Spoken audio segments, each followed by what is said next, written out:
Nations লিগে আজ high voltage ম্যাচে ফ্রান্সের মুখোমুখি হবে ইতালি। ম্যাচটি শুরু হবে ইতালির ঘরের মাঠ সান সিরো স্টেডিয়ামে। 4 বারের বিশ্ব চ্যাম্পিয়ন ইতালি ইতিমধ্যেই নিশ্চিত করেছে নেশনস লিগের কোয়ার্টার ফাইনাল। গেল ম্যাচে ইসরায়েলের সাথে গোলশূন্য ড্র করে ফ্রান্সও নিশ্চিত করেছে কোয়ার্টার ফাইনাল। তাই তো এ ম্যাচে অনেকটাই নির্ভর হয়ে মাঠে নামবে দু দল। ইতালির ঘরের মাঠে হারের প্রতিশোধ নিতে মুখিয়ে দিদিয়ার দেশমের দল। আজুরিদেরকে হারানো কাজটা যে বলার মতো সহজ হবে না ভালোভাবেই জানেন ফ্রান্স। গেল ম্যাচে ফুসকে ইসরায়েলের সাথে গোলশূন্য ড্র করে কিছুটা হলেও ব্যাকফুটে ফরাসিরা।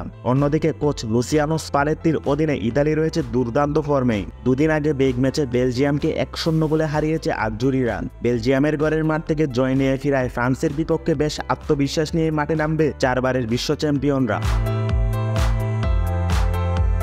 ফ্রান্সের বিপক্ষে মুখোমুখি দেখায় কিছুটা পিছিয়ে 2006 বিশ্বকাপ জয়ীরা। দু দলের শেষ 5 বারের মুখোমুখি দেখায় ফ্রান্সের 3 জয়ের বিপরীতে 2 ম্যাচ ড্র করে ইতালি।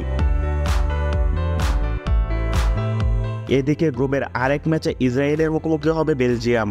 ম্যাচটি ইসরায়েল বেলজিয়ামের জন্য শেষ নিয়ম রক্ষার ম্যাচ। এবারে নেশনস লিগ যাতা অবস্থায় শেষ করলো বেলজিয়াম। 5 ম্যাচ খেলে মাত্র 1 ম্যাচে জিততে পেরেছে সোনালী প্রজন্মকে তো বেলজিয়াম। বাকি 4 ম্যাচের মধ্যেই 3টিতে হেরেছে দলটি। গ্রুপে যে একটি ম্যাচ জয় পেয়েছে বেলজিয়াম তা এই ইসরায়েলের বিপক্ষেই। তাই তো আগের ম্যাচের ধারাবাহিকতায় এ ম্যাচে জয়ের আশাবাদী বেলজিয়াম কোচের। ইসরায়েলের সাথে মুখোমুখি 3 দেখায় 3টি ম্যাচেই জয় পেয়েছে বেলজিয়াম।